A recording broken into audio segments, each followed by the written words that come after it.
Baik, iya kan? Iya, iya, iya, iya. Saya minta KTP-nya.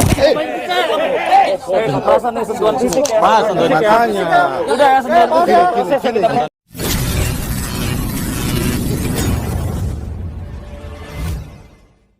Cukup. Bukan membuat masalah cukup tidak cukup. Ada datang itu hanya untuk fitnah namanya. Ya, kita buktiin aja Pak siapa yang fitnah. Loh.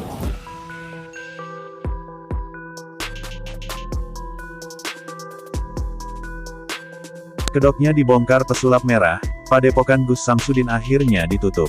Senin, tanggal 1 Agustus tahun 2022 pukul 10.40. Setelah kedoknya dibongkar oleh Marcel Radival alias pesulap merah, Gus Samsudin menjadi sorotan.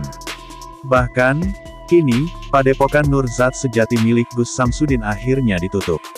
Penyebabnya, usai insiden dengan pesulap merah, warga di Kecamatan Kademangan berbondong-bondong mendatangi Padepokan Nurzat sejati milik Gus Samsudin. Praktis, suasana panas terjadi di depan Padepokan milik Gus Samsudin, mereka meminta Padepokan itu ditutup.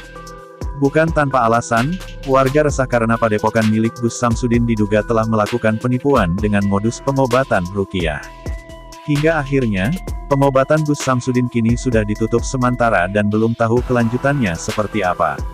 Penutupan pengobatan Gus Samsudin berdasar kesepakatan bersama antara warga, pihak desa dan pemilik Padepokan dalam mediasi di Polsek Lodoyo, Minggu, tanggal 31 Juli tahun 2022. Kades Rejowinangun, Bagas Wigasto mengatakan, hasil kesepakatan bersama Padepokan milik Samsudin itu harus ditutup sementara hingga situasi lingkungan desa kondusif. Setelah itu barulah diambil keputusan apakah penutupan dilakukan secara permanen atau tetap diizinkan buka. Ternyata penutupan sementara pengobatan Gus Samsudin ada hubungannya soal ribut-ribut dengan pesulap merah, selesaikan dulu permasalahan Padepokan, Gus Samsudin, dengan pesulap merah dan masalah lainnya, katanya. Terkait dengan hasil mediasi tersebut, Gus Samsudin menolak jika Padepokannya ditutup selamanya. Dia menegaskan, praktik pengobatan spiritualnya tidak melanggar aturan dan hukum.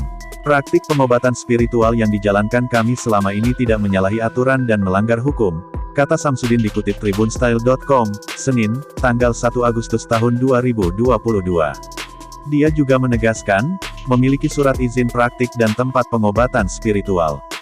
Jadi, kalau Padepokan kami ini ditutup permanen dasarnya apa, ucapnya. Sebelumnya, ratusan warga menggelar demo menuntut penutupan Padepokan Pengobatan Supranatural Gus Samsudin. Padepokan milik Gus Samsudin digeruduk massa. YouTube hitam putih Fokus TV. Massa nyaris terlibat bentrok dengaan para pengikut Samsudin. Warga juga terlibat saling dorong dengan polisi yang berjaga-jaga di pintu masuk Padepokan Desa Rejowinangun, Kecamatan Kademangan. Aksi warga tersebut untuk mendesak agar Padepokan Gus Samsudin ditutup karena dianggap melakukan penipuan bermodus pengobatan. Diberitakan sebelumnya, pesulap merah membongkar teknik sulap palsu yang dilakukan oleh Gus Samsudin saat hadir ke podcast Deddy Corbuzier.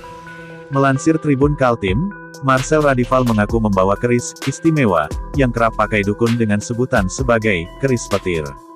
Marcel Radival mengatakan keris itu sering dipakai dukun untuk alat pembersihan. Marcel Radival mengatakan banyak dukun yang menggunakan keris dengan tombol tawa remote.